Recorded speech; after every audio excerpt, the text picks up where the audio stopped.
नमस्कार फ्रेंड्स, कैसे हैं आप लोग। उम्मीद करते हैं बहुत अच्छे होंगे। स्वागत है आप लोगों का अपने ही चैनल राकेश सर आर्ट्स में। आज का टॉपिक है भारतीय संसद एवं इसके प्रमुख अंग। तो समय को न गंवाते हुए चलिए शुरू करते हैं आज का टॉपिक। अगर यह वीडियो पसंद आए तो प्लीज़ मेरे चैनल को लाइक, शेयर एंड सब्सक्राइब कर दीजिएगा।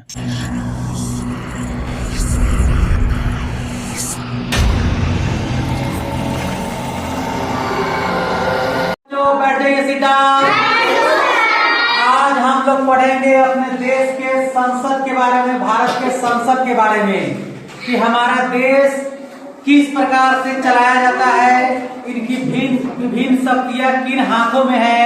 तो इसके बारे में हम लोग पढ़ेंगे अपने संसद के बारे में, इसकी बनावट, इसकी संरचना, इसके प्रमुख अंग और उसके क्या कैसे अधिकार और कैसे कैसे उसके चुनाव होते हैं, उसके बारे में हम लोग जानेंगे। तो हम लोग एक राष्ट्रीय गीत से इसका शुरुआत करते हैं। है प्रीत जहां की रीत सदा, मैं गीत वहीं का गाता हूँ। है प्रीत जहां की रीत सदा, मैं गीत वहीं का गाता हूँ। भारत का रहने वाला हूँ, भारत की बात सुनाता हूँ। भारत का रहने वाला हूँ, भारत की बात सुनाता हूँ। काले गोरे का भेद नहीं, हर दिल से हमारा नाता है। काले गोरे का भेद नहीं, हर दिल से हमारा नाता है। कुछ और न आता है हमको, हमें प्यार निभाना आता है। जिसे मान चुकी सारी दुनिया, जिसे मान चुकी सारी दुनिया, मैं बात वहीं दोहराता हूँ। भारत का रहने वाला हूँ, भारत की बात सुनाता हूँ। भारत का रहने वाला हूँ, भारत की बात सुनाता हूँ।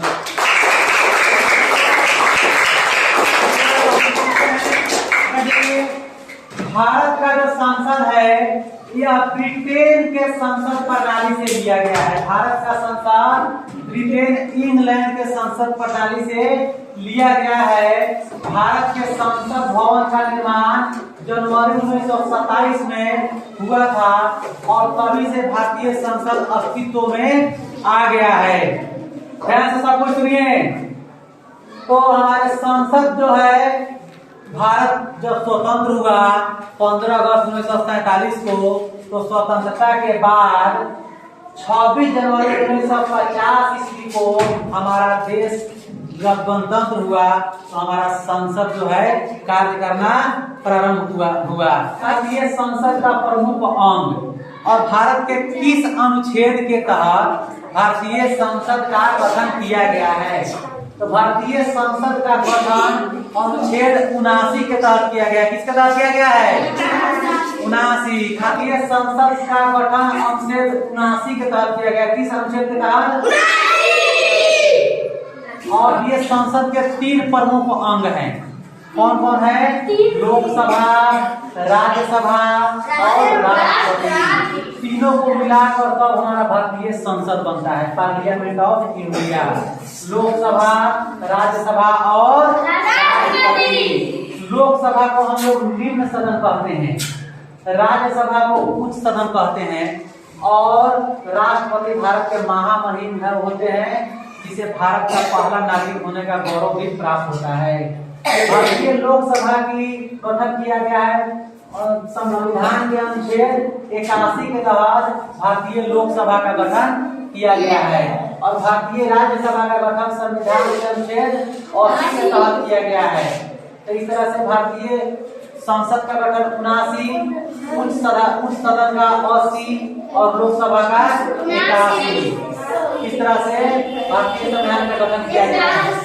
भारतीय राष्ट्रपति का गठन, भारत का एक राष्ट्रपति होना चाहिए। इसका भारतीय संविधान के अनुच्छेद 52 के तहत भारत का राष्ट्रपति होना चाहिए, इसका गठन किया गया है। लोकसभा में प्रत्येक 5 वर्ष पर चुनाव होता है। 5 साल के बाद लोकसभा का चुनाव होता है, जिसे निम्न सदन कहते हैं। यह कार्यकाल कितने साल का होता है? 5 वर्ष। और इसका निर्वाचन जनता के द्वारा होता है। यहाँ के लोग वोट देते हैं सांसद को, एमपी को, मेंबर ऑफ पार्लियामेंट को, और उसके द्वारा भारत का संसद चुना जाता है। भारतीय संसद में सीटों की संख्या है 552, लेकिन चुनाव होता है 545 पर। इसमें 543 पर जनता के द्वारा चुनाव होता है और 2 सीटों पर जो होता है, यह 2 सीट भारत के राष्ट्रपति मनोनीत करते हैं एंग्लो इंडियन को। भारतीय संसद चुने जाने के लिए कुछ शर्त है, जैसे भारत का वह नागरिक होना चाहिए और उसका कम से कम उम्र 25 वर्ष होना चाहिए। उसके बाद यह जो है भारतीय हमारा संसद है, यह राष्ट्र की जनता का प्रतिनिधित्व करता है। राष्ट्र की जनता का प्रतिनिधित्व कौन करता है? भारत की संसद। भारतीय संसद में प्रधानमंत्री, लोकसभा का अध्यक्ष और लोकसभा का उपाध्यक्ष, ये सभी भारतीय लोकसभा में आते हैं। भारतीय संसद के लोकसभा में सभी आते हैं। राज्यसभा का गठन होता है भारतीय के अनुच्छेद 80 के तहत, और यह एक अस्थायी सदस्य होता है। इसका चुनाव प्रत्येक 6 वर्षों के लिए होता है, लेकिन यह सदन जो है भंग नहीं होता है। यह प्रत्येक 2 वर्षों पर एक तिहाई सदस्य को रिटायर होते हैं और फिर एक तिहाई सदस्य की वैकेंसी होती है। इस तरह से कुल सीट है राज्यसभा का 250 को, लेकिन 243 सदस्य जो है निर्वाचित होते हैं। इसका निर्वाचन अप्रत्यक्ष रूप से होता है। भारत का इसका निर्वाचन यहाँ पर राज्यसभा की सीटों की संख्या कितनी है? 245 पर निर्वाचन होता है, अर्थात चुनाव होता है। यह निर्वाचन अप्रत्यक्ष प्रक्रिया, अर्थात अप्रत्यक्ष का मतलब है कि हम लोग जिस भी विधायक सांसद को चुनते हैं, वो लोग इस राज्यसभा के सदस्य को चुनते हैं। यह राज्यसभा के लिए भी वही योग्यता है कि भारत का नागरिक होना चाहिए और उसका आयु कम से कम कितना होना चाहिए? 30 वर्ष होना चाहिए। ठीक है, तो भारतीय राज्यों का प्रतिनिधित्व करता है और इसमें भी मात्र 233 सीटों पर चुनाव होता है। 233 सीटों पर चुन कराते हैं और बाकी 12 सीटों पर राष्ट्रपति अपने मन से प्रत्येक क्षेत्रों के व्यक्तियों को मनोनीत करते हैं। इस तरह से राज्यसभा का प्रधान अध्यक्ष होता है भारत का कौन? उपराष्ट्रपति। तो भारत का उपराष्ट्रपति अभी कौन है? श्री जगदीश धनखड़। भारत के उपराष्ट्रपति है जगदीश सिंह धनखड़। भारत के राष्ट्रपति अभी कौन है? और प्रधानमंत्री कौन है? नरेंद्र मोदी। इस तरह से भारत का एक राष्ट्रपति होगा और यह राष्ट्रपति संविधान के 30 अनुच्छेद के तहत होगा। अनुच्छेद 52 के तहत राष्ट्रपति ही भारत के 3 सेनाओं के क्या होते हैं? प्रमुख होते हैं। थल सेना, नभ सेना और जल सेना। यह 3 सेनाओं का प्रमुख कौन होता है? भारत के राष्ट्रपति। इस राष्ट्रपति के लिए न्यूनतम आयु होना चाहिए 35 वर्ष। इनका भी निर्वाचन प्रत्येक 5 वर्ष के लिए होता है और राष्ट्रपति को शपथ ग्रहण कौन दिलाता है?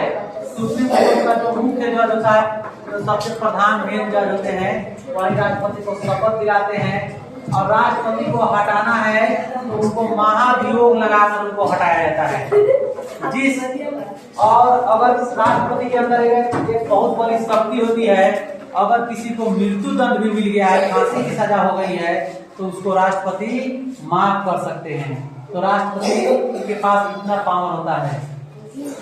पहली बार लोकसभा का गठन हुआ था अप्रैल 1952 में और पहली बार लोकसभा की मीटिंग हुई थी संसद भवन में 17 अप्रैल 1952 ईस्वी को चुनाव के बाद।